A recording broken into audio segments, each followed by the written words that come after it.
Bismillahirrahmanirrahim. Assalamualaikum warahmatullahi wabarakatuh.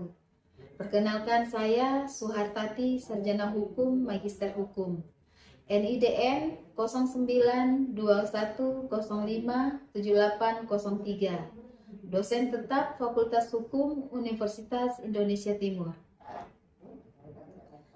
Berikut ini saya akan mempresentasikan deskripsi salah satu mata kuliah yang diajarkan pada Fakultas Hukum Universitas Indonesia Timur, yakni mata kuliah Hukum Waris yang merupakan salah satu mata kuliah wajib pada Fakultas Hukum Universitas Indonesia Timur. Kode mata kuliah yaitu 2HU406. Dengan bobot satuan kredit semester sebanyak 2 SKS.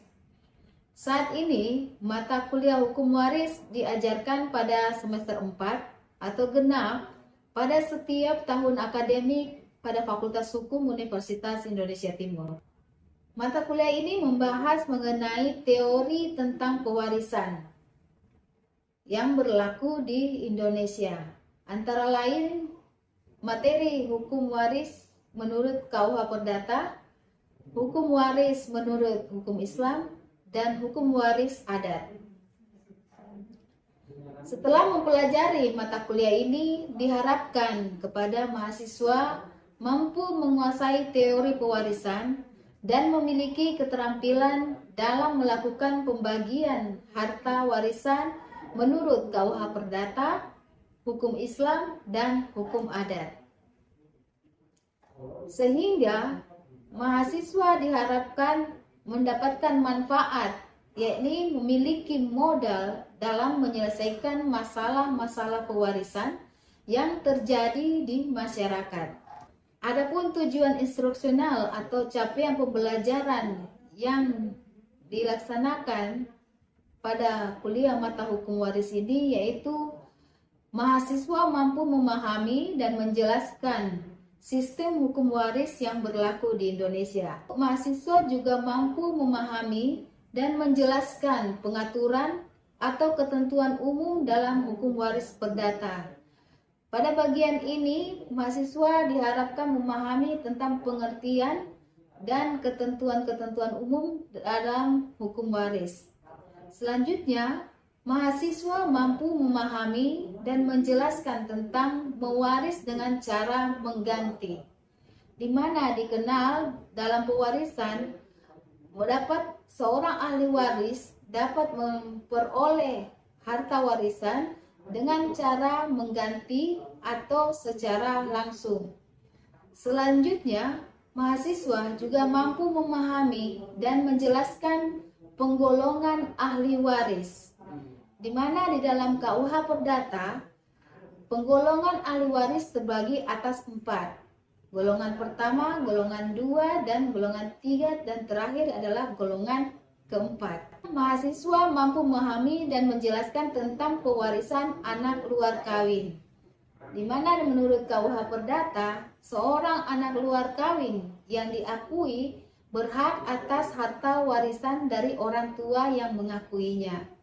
Selanjutnya, mahasiswa mampu memahami dan menjelaskan tentang mewaris berdasarkan surat wasiat, di mana dalam memperoleh harta warisan, seorang ahli waris dapat mendapatkan bagian harta warisan tidak hanya sebagai ahli waris, tetapi juga sebagai penerima wasiat. Kemudian, mahasiswa juga mampu memahami dan menjelaskan tentang penolakan pewarisan, di mana dalam penolakan pewarisan mempunyai akibat-akibat hukum terhadap harta warisan dari pewaris kepada ahli warisnya. Selanjutnya, mahasiswa mampu memahami dan menjelaskan ahli waris dan bagiannya menurut hukum Islam. Dan terakhir, mahasiswa mampu memahami dan menjelaskan tata cara pembagian waris menurut hukum adat, di mana dikenal berbagai macam adat di Indonesia. Teknik pembelajaran atau strategi pembelajaran. Adapun dalam teknik pembelajaran dalam pengajaran mata kuliah hukum waris antara lain Pertama, dalam pembelajaran mata kuliah hukum waris ini, kami menyampaikan secara kuliah interaktif. Di mana yang kami maksud dengan kuliah interaktif, yakni informasi yang disampaikan tidak hanya satu arah, yaitu dalam bentuk ceramah saja dari dosen, tetapi dalam kuliahan kami membuka ruang bagi mahasiswa untuk bertanya dan mengemukakan pendapat.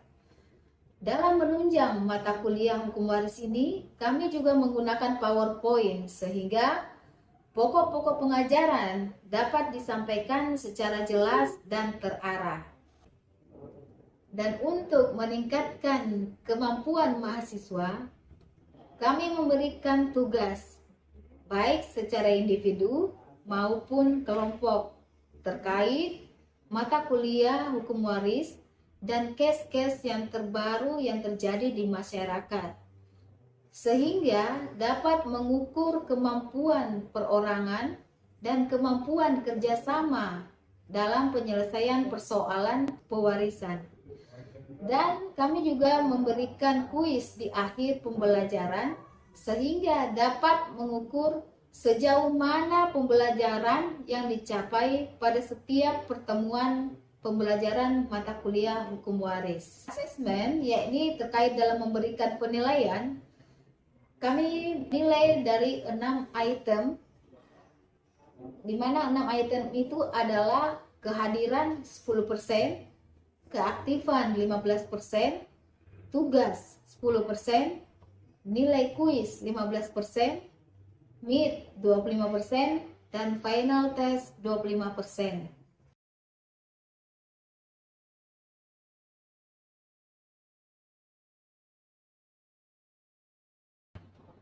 Bismillahirrahmanirrahim. Assalamualaikum warahmatullahi wabarakatuh. Waalaikumsalam warahmatullahi wabarakatuh. Alhamdulillah, pada hari ini kita masih diberi kesempatan untuk berjumpa lagi dalam rangka mata kuliah hukum waris. Hari ini kebetulan kita memasuki pertemuan yang ketiga. Dan yang akan kita bahas mengenai mata kuliah hukum waris ini yaitu mengenai golongan-golongan ahli waris di dalam KUH Perdata.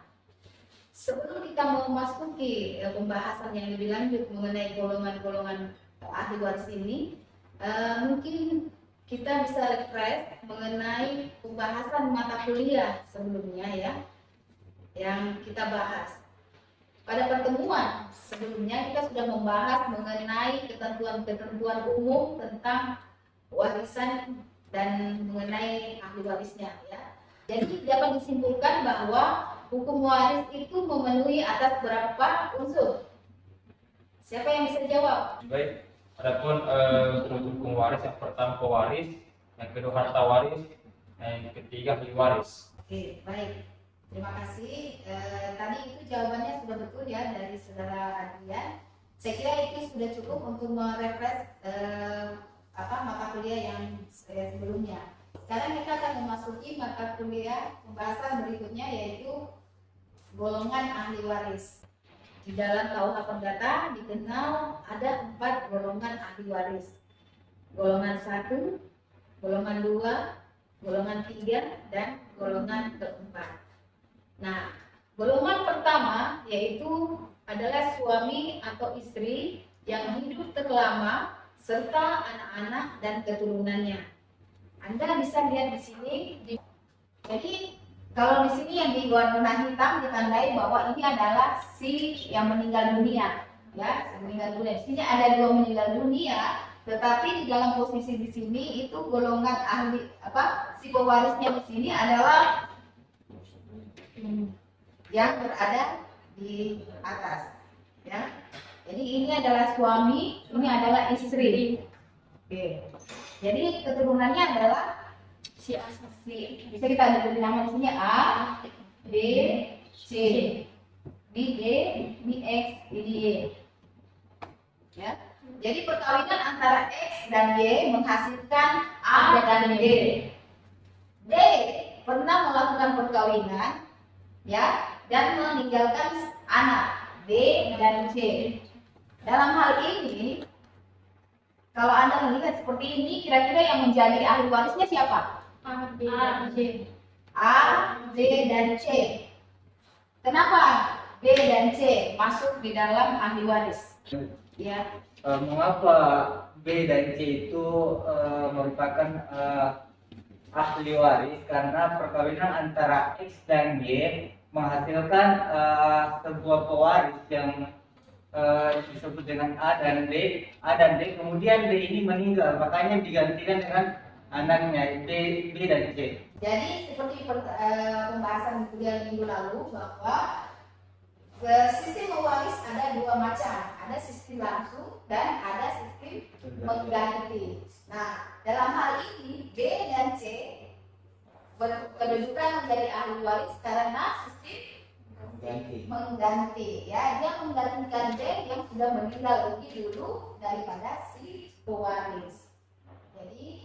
Jadi B dan C mendapatkan harta warisan karena dia menggantikan D menjadi ahli warisnya si X. Ya, sampai di sini sudah jelas? Ya, baik.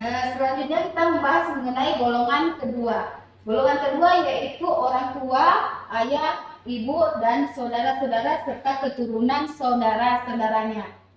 Nah, kalau di sini yang menjadi pewaris siapa kira-kira? Begini.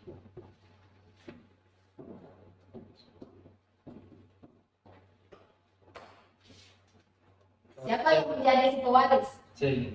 Si C sudah meninggal? Iya. Meninggal ya. Dia sudah menikah? Sudah. Nah, dia punya anak? Punya. B dan E. Nah, sekarang jadi kalau golongan dua itu maksudnya jika tidak ada tidak ada istrinya, tidak ada anaknya meninggal, maka yang menjadi ahli warisnya adalah ayah dan ibu dan saudara-saudaranya. Ya.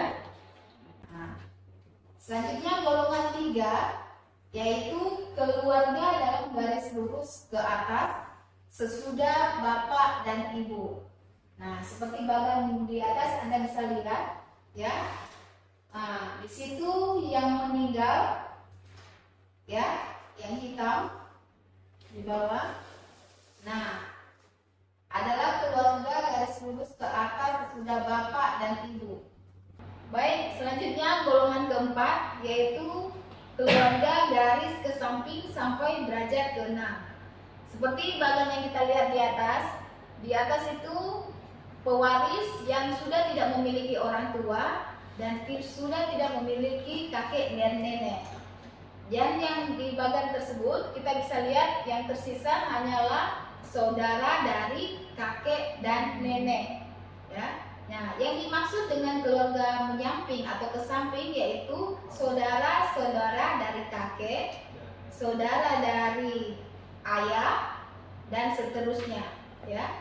Jadi baik saudara kakek dan keturunan dari saudara kakek tersebut, baik dari saudara ayah, ya, atau ibu, dan keturunan saudara ayah dan ibu tersebut.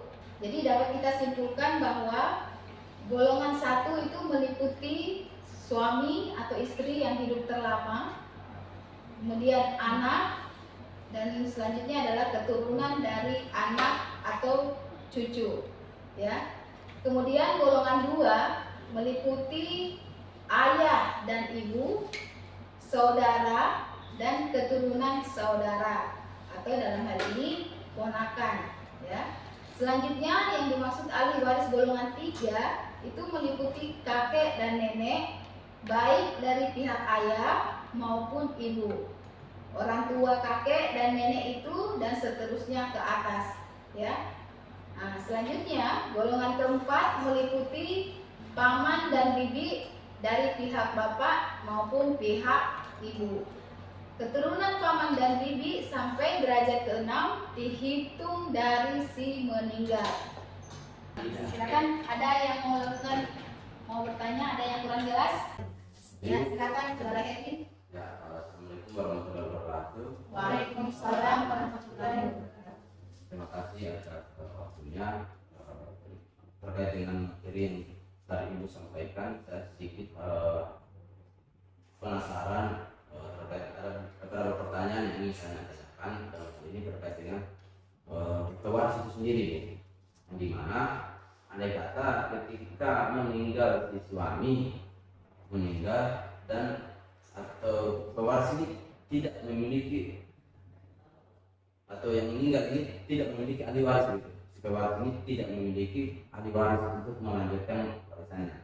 Apakah itu nanti dikembalikan ke istrinya ataukah ke garis keturunan daripada si pewaris ini ke atas? Baik, Ya, terima saya kasih. kembalikan waktunya. Ya, terima kasih saudara Helmi sudah menyampaikan. Ada yang lain yang mau tambahkan?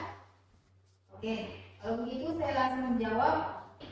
Bagaimanakah kedudukan harta warisan apabila si pewaris tidak meninggalkan keturunan sama sekali ya, atau tidak meninggalkan ahli waris sama sekali. Dalam hal ini baik ahli waris golongan 1, golongan 2, golongan 3 dan golongan 4 tidak ada sama sekali yang ditinggalkan oleh si pewaris. Jadi bagaimana kedudukan hartanya? Kalau kedudukan harta dari si pewaris ini, maka semua harta dari si pewaris akan beralih ke negara. Jadi harta warisan si pewaris yang meninggal dunia ini dan tidak meninggalkan ahli waris, maka negara mengambil alih harta dari si pewaris tersebut. Ya, seperti itu. Oke, selanjutnya. Terima kasih kepada Ibu dosen yang telah memberikan kesempatan kepada saya untuk memberikan satu pertanyaan terkait dengan persoalan golongan-golongan warisan itu sendiri.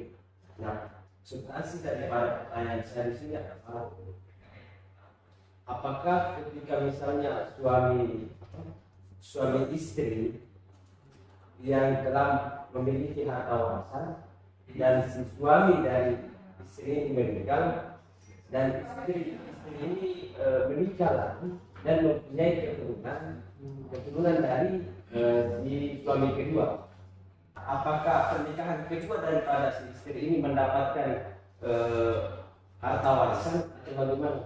Mungkin seperti itu. Terima kasih atas pertanyaan dari saudara Wibin.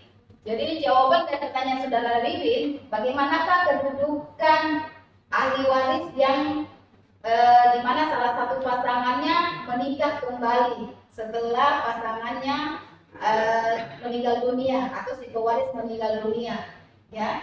Jadi kedudukan anak-anak di dalam perkawinan pertama atau atas pembagian harta warisan itu tidak boleh diganggu atas pembagian harta warisan pada perkawinan yang baru, ya. Jadi harta hak dari anak-anak yang diperoleh dari perkawinan lama itu tidak boleh diganggu oleh perkawinan yang terbaru. Oke, sampai di sini cukup ya. Oke. Selanjutnya Pertanyaan saya, bagaimana pembagian harta warisan jika ahli pewaris hanya meninggalkan ahli waris golongan 3 dan 4? Jadi pertanyaan saudara Mimi, bagaimanakah pembagian harta warisan jika si pewaris meninggalkan ahli waris golongan 3 maupun golongan 4? Seperti kita ketahui bahwa golongan 3 itu terdiri dari kakek nenek, baik dari pihak ayah maupun pihak ibu. Khusus di kasus saudara Mimi ini, mungkin di salah satu pihak dari pihak ayah ataupun ibu itu sudah tidak memiliki nenek atau kakek. Jadi yang dimiliki adalah saudara dari si pewaris, ya. Oke. Nah, kalau seperti itu, maka pembagian harta warisan itu diistilahkan dengan cloving. Apa itu cloving? Yaitu pembagian dibagi 2 sama rata. Kemudian setelah dibagi 2 sama rata, maka dibagi lagi berdasarkan jumlah perorangan menurut sisi kiri dan sisi kanan itu. Jadi misalnya sisi kiri itu adalah golongan 3 dan sisi kanan adalah golongan 4. Baik, saya kira kalau sudah tidak ada pertanyaan lagi, kuliah ini kita tutup dengan ucapan alhamdulillahirrahmanirrahim.